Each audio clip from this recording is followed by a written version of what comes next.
El romero es una planta digestiva que nos va a ayudar a controlar muchos problemas estomacales como la diarrea, cólicos estomacales, acidez. Además, si tienes una digestión bastante pesada, este te va a ayudar con todo esto. Esta planta es catalogada como el antibiótico natural.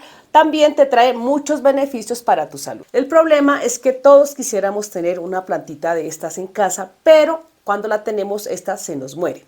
Hoy te voy a enseñar en 5 sencillos pasos cómo tener una planta de romero con solo una ramita. El primer cuidado es la temperatura. Este romero normalmente lo puedes tener al sol directo, se te pone de esta manera, con unas ramificaciones poco echadas hacia los lados, y si lo mantienes en semisombra te va a dar este color un poquito más frondoso, y también lo puedes tener al lado de una ventana. Aunque a esta planta le encanta el sol, pero se puede cultivar de las dos maneras. El segundo cuidado es la temperatura. Esta planta se adapta muy bien, digamos, a temperaturas calurosas o también demasiado frescas. Lo importante es que vas a tener en cuenta que esta planta se adapta a estas temperaturas.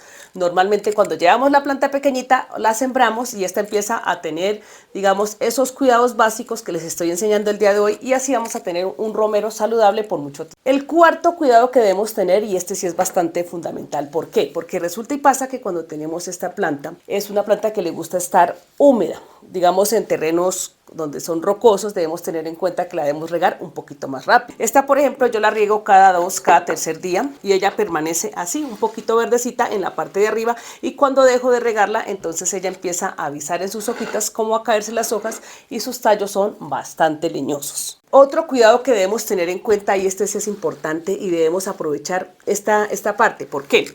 Porque de esta poda que debemos hacerle a este romero, cada vez que tengamos un romero así frondoso y súper largo y queremos llevar nuestro esqueje para nuestras infusiones, cuando estemos enfermitos, para ayudarnos en la cocina como sea, entonces vamos a cortar un esquejito de esta manera, le quitamos la partecita de abajo, y luego si lo vas a colocar en agua o simplemente en tierra húmeda, y esto a más o menos en 10 días ya va a tener raíces tanto en agua como en tierra.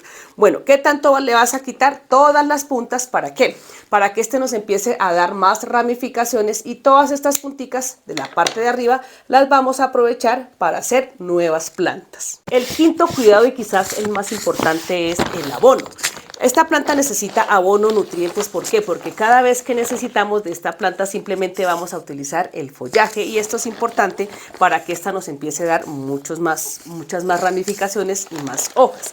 Vamos a utilizar humus de lombriz o composta, o también podemos utilizar el té de papa, el té de plátano, el agüita de arroz, todos estos abonos orgánicos que podemos tener en casa de una manera bastante fácil y rápida para cultivar nuestro romero, ya que es una planta muy beneficiosa para nuestra salud, y esto nos beneficia a todos en nuestros hogares. Y con estos 5 consejos que les he dado el día de hoy, vamos a tener esta planta tanto en interiores como en exteriores, o al lado de una ventana cerca de nuestra cocina. Ahora, si no sabes cómo cultivarlo, vas a coger una maceta. Yo tengo 2 métodos para cultivar este romero y me funciona de maravilla.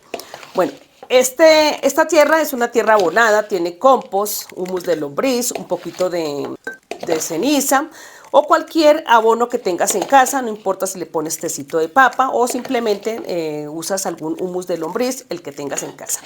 Ya tienes tu maceta llena, empiezas a coger esquejes, tanto el que tienes en semisombra, en sombra, como lo quieras hacer. Le vas a coger el esqueje, le quitas este pedacito.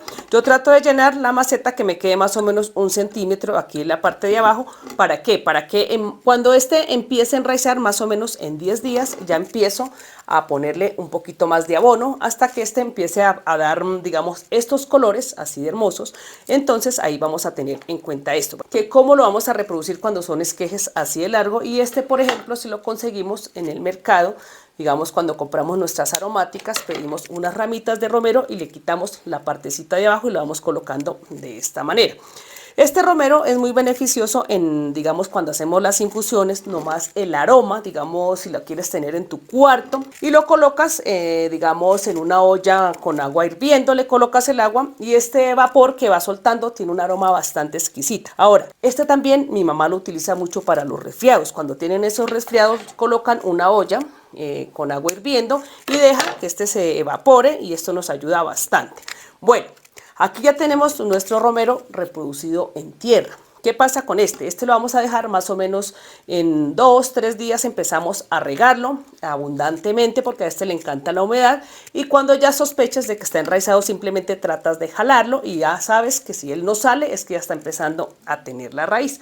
Ahora yo les comparto uno que tengo, digamos, otro método que tengo para que ustedes lo practiquen en casa, que este es mucho más rápido que este. Vamos a coger un recipiente con agua. A este recipiente le colocamos té de plátano, té de papa o simplemente esos abonos que vienen líquidos, como el humus de lombriz, que también viene con goticas. ¿Cuántas goticas le va a colocar? Más o menos unas 10 o 12 goticas en el agua, y vas a hacer el mismo procedimiento. Coges tu romero, le cortas estas ramitas de abajo y lo colocas de esta manera. Ahora, si de pronto tienes el romero en la casa y lo estás podando, también todos esos esquejes te sirven, como te comentaba anteriormente. Si tienes uno así de largo, simplemente lo partes en 2, 3 o 4 las que necesites y empiezas a colocarlo en agua. De esto también les comparto que a veces estos todos no prosperan. Hay algunos que se mueren y, por ejemplo, de los 3 puedes solamente enraizar uno solo, y esto lo vamos ensayando hasta que tengamos varias plantas.